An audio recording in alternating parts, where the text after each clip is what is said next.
Hello दोस्तों, तो आज हम देखेंगे कि एसएससी जेई का अपडेटेड सिलेबस क्या है। 2024 में आपका एग्जाम जो है वो किस तरह का होने वाला है, और एसएससी जेई मैकेनिकल इंजीनियरिंग का सिलेबस भी देखेंगे और इसको जानेंगे कि इसकी कंप्लीट डिटेल एसएससी जेई में क्या क्या होता है। तो देखेंगे हमारे पास इसके अंदर दो पेपर होते हैं। एसएससी जेई दो पेपर लेता है, पेपर 1 और पेपर 2। इसको हम कहते हैं सीबीटी 1 और सीबीटी 2। तो सीबीटी 1 जो होता है, सीबीटी 1 कंप्यूटर बेस्ड टेस्ट, बस कंप्यूटर पे लेते हैं इसलिए सीबीटी बोलते हैं, उसको ये खास बात नहीं है। इसके अंदर स्टेप 1 क्या, सीबीटी 1 ये आप अगर क्लियर करते हैं तो सीबीटी 2 देते हैं। उसके बाद लास्ट में डॉक्यूमेंट वेरिफिकेशन होता है, कोई इंटरव्यू वगैरह की प्रोसेस इसके अंदर नहीं होती है, डॉक्यूमेंट वेरिफिकेशन सीधा हो जाएगा। इसके बाद आगे चलते हैं 2024 में आपका अगर एग्जाम देना चाहते हैं, इसके अंदर हमारे पास जो मीडियम ऑफ एग्जाम होगा हिंदी और इंग्लिश दोनों ही होगा। सीबीटी 1 की बात करें हम, अब हमारे पास इसके अंदर क्या होगा, हिंदी और इंग्लिश दोनों लैंग्वेज में एग्जाम आने वाला है। अगर आप हिंदी मीडियम से तो भी आप कर सकते हैं, इंग्लिश मीडियम से तो भी। नंबर ऑफ क्वेश्चन की बात करें तो 200 नंबर ऑफ क्वेश्चन आते हैं, 1 मार्क का एक क्वेश्चन होगा, तो 200 मार्क्स आपके बनते हैं। इसके लिए 2 घंटे आपको मिलने वाले हैं। आप टेक्निकल सब्जेक्ट की बात करें, आप चाहे सिविल से हो, मैकेनिकल से हो, इलेक्ट्रिकल से हो, 100 मार्क्स आपके जो रहने वाले हैं वो टेक्निकल सब्जेक्ट के रहेंगे। और जनरल अवेयरनेस की बात करें, रीजनिंग की बात करें तो 50 और 50 नंबर यहां से आते हैं। इसके अंदर नेक्स्ट देखते हैं, नेगेटिव मार्किंग जो है वो 1/3 होती है।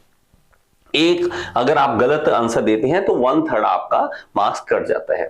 और इसके अंदर आप ये एक और चीज आपको समझनी होगी, इसमें जो एग्जाम जो है वो एमसीक्यू ही है।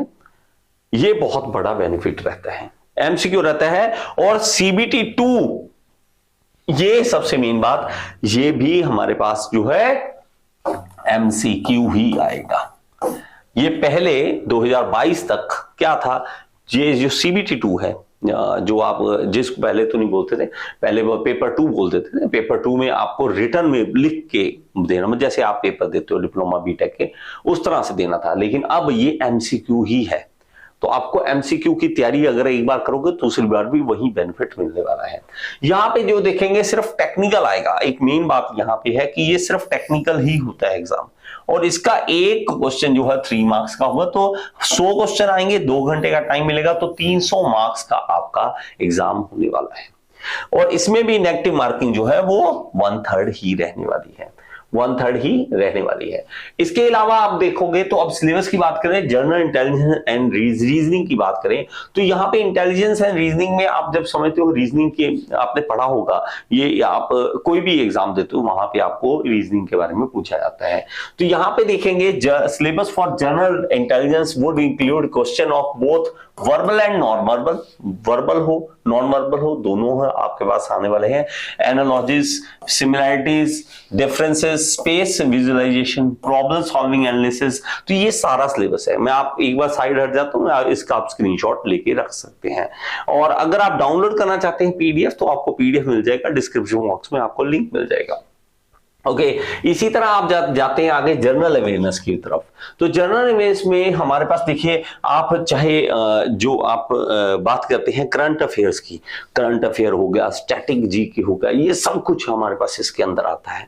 आप इंडिया के बारे में जो भी नॉलेज आपके पास हो सकती है उसके बारे में, चाहे हिस्ट्री हो, कल्चर हो, जियोग्राफी हो, इकोनॉमिक हो, जनरल पॉलिटी हो, ये सब कुछ आपको पता होना चाहिए। तो इसीलिए इसकी तैयारी कोई ऐसे नहीं है कि सर जब फॉर्म आएगा तभी देखेंगे, नहीं, इसका 1 साल आपको कड़ी मेहनत करनी पड़ती है। और आप कहोगे सर सिर्फ एसएससी जेई की तैयारी करें, मैं आपको बताऊं तो सिर्फ एसएससी की तैयारी की फायदा नहीं होता। आपने तैयारी करनी है जूनियर इंजीनियर बनने की। देखिए, एसएससी पोस्ट आए ना आए, कम आ जाए, आती हर साल है, लेकिन कम आती है ज्यादा आती है, वो डिपेंड करता है कितनी वैकेंसीज अवेलेबल है। लेकिन आपको ये ध्यान में रखना पड़ेगा कि जेई सिर्फ यहाँ पे एसएससी नहीं, आरआरबी में आने के चांसेस रहते हैं। आरआरबी आ जाए तो बहुत अच्छा है, नहीं वहीं वहां पे आते हैं आपके स्टेट के एग्जाम आते हैं।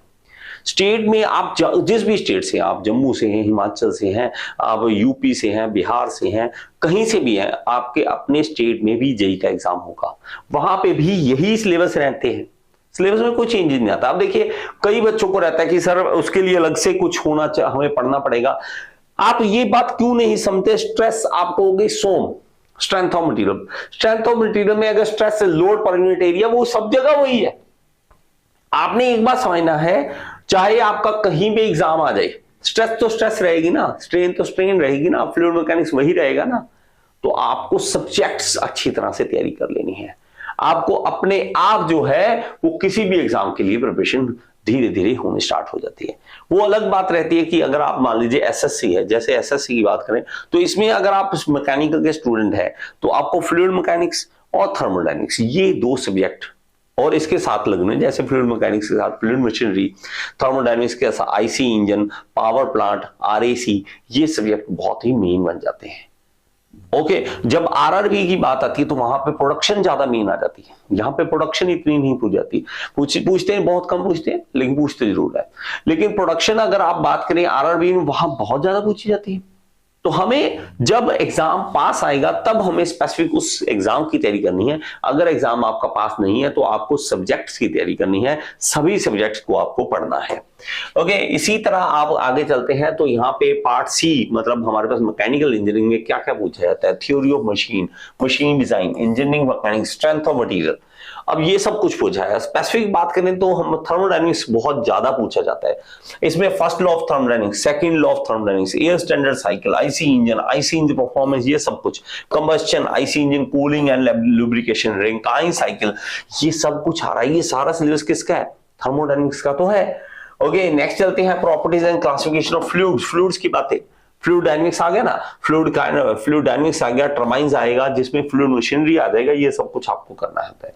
थर्मल इंजीनियरिंग की बात कर लेंगे तो थर्मल इंजीनियरिंग में हमारे पास देखिए प्रॉपर्टीज ऑफ प्योर सब्सटेंसेस, ये अगेन वही उसी के अंदर ही आ जाता है। पीवी एंड पीटी डायग्राम, ये सारी, क्योंकि अलग अलग पूरा डिटेल में आता है। आपको अगर डाउनलोड करना है सिलेबस आप डाउनलोड कर सकते हैं, मैं आपको पीडीएफ दे दूंगा। ओके, और नेक्स्ट चलते हैं, ये सब कुछ सिलेबस में बेटा, ये सब कुछ सिलेबस में है। पूरा सिलेबस जो है वो एक एक तरह से पूरे डिटेल में मैंने यहाँ पे दे रखा है। ओके, और मेन अगर आपको सर तैयारी कहाँ से करें, तैयारी अगर मेरी समझ आती है, आपको अगर समझ आती है तो, अगर नहीं समझ आती तो कोई फायदा नहीं है। अगर मेरे पढ़ाया हुआ कुछ भी समझ आता है, आपको लगता है कि सर मेरे दिमाग में सीधा घुसता है आपका बताया हुआ, तो आप इस कोर्स को ज्वाइन कर लें, all in one AE-JEE course. ये आपको डिस्क्रिप्शन बॉक्स में लिंक मिल जाएगा। इस कोर्स को इस तरह से हमने डिजाइन किया है ताकि आपको हर तरह की नॉलेज मिले। ये नहीं कि मैं सिर्फ SSC JEE की तैयारी करवाऊंगा, इसके अंदर कोई भी JEE की एग्जाम आ जाए, सारे सब्जेक्ट्स आपको मिल जाएंगे ताकि आपको इजी वे से प्रोफेशन हो सके। और इसको परचेज कीजिए और मेरे साथ सीधा पढ़िए, लाइव पढ़िए। और इसके अलावा रिकॉर्डिंग्स भी मिलती हैं, आप पीडीएफ मिलते हैं, आपको नोट्स जो हैं वो पीडीएफ में आपको मिल जाएंगे। अगर आपके पास समय है तो आप लिखिए, अपने हाथों से नोट्स बनाएंगे, उससे बेटर तो कुछ भी नहीं है। लेकिन अगर आपके पास समय कम है और आप लाइव क्लास नहीं लगा सकते, आपको रिकॉर्डिंग चाहिए और प्लस आपको पीडीएफ भी बनाए नोट्स भी चाहिए, ये सब कुछ आपको मिल जाएगा all in one AE-JEE course में। और मेरे साथ इसी तरह बने रहें। अगर आपको वीडियो पसंद आती है तो लाइक का बटन जरूर दबा दिया करें और सब्सक्राइब जरूर करें मेरे चैनल को। थैंक यू सो मच, इसी तरह बने रहें। Thank you so much, next video में फिर से मिलेंगे।